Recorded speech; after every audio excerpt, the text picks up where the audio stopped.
Inna lillahi wa inna ilaihi raji'un. Allah ka sa mu yi kyakkyawan ƙarshe.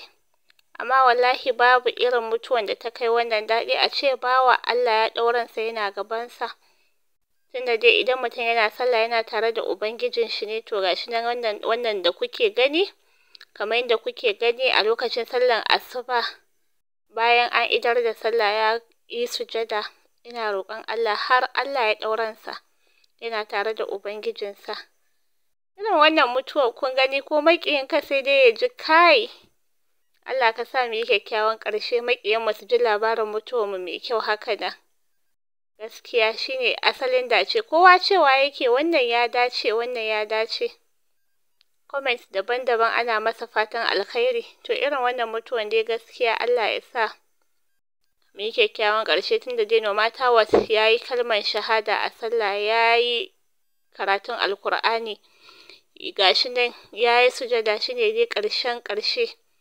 To Allah ya sa mu cika da imani, Allah ya ji ƙan wanda suka riga mu gidan gaskiya, Allah ya sa maƙiyanmu su ga irin mutuwar shahada da za mu yi haka nan. Shine asalin winning.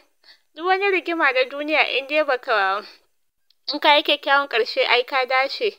Gashi nan comments daban-daban. Comments na farko ya ce babu ƙarshe mai kyau wanda ya fi wannan. Allah alfarmar Muhammad Rasulullah, Allah ka sa mu yi kyakkyawan ƙarshe a ƙarshen rayuwarmu, Allah ya gafarta masa, amin. Comments na ƙarshe ya ce mu ne abin tausayi yanzu, ba shi ba wallahi. Mu yi fatan mutuwa muna ibada, kowa bai san daidai kan wani aiki zai mutu ba. Ya Allah ka sa mu bar duniya a cikin kyakkyawar hanya da kyakkyawan aiki. Gashi nan kuna ganin comments daban-daban, duka ire-iren comments ɗin kenan, kamar yadda kuke gani. Na farko yake cewa shi kam ya dace, Allah ya sa mu yi kyakkyawan ƙarshe. Gashi nan comments na farko anan shi ma yake cewa Allah ka sa mu yi ƙarshe mai kyau don alfarman Annabi Muhammad sallallahu alaihi wasallam. To dai irin duka fatan da kowa ke yi kenan. To Allah ya ba mu ikon yin ayyuka masu kyau wanda zai sa mu yi kyakkyawan ƙarshe, ba wai mu dinga faɗa a baki Allah ka sa mu yi kaza kuma ba ma yin ayyukan da ya dace. Allah ka sa mu dace. Wallahi wannan dai kan kai Allah.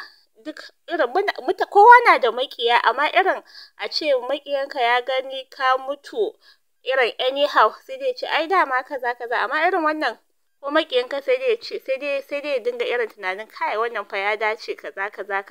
To Allah arrahman ka sa mu cika da imani, amin. Shikan alhamdulillah mun masa, kowa na masa kyakkyawar fata. Allah ka sa mu ma mu cika da imani, amin.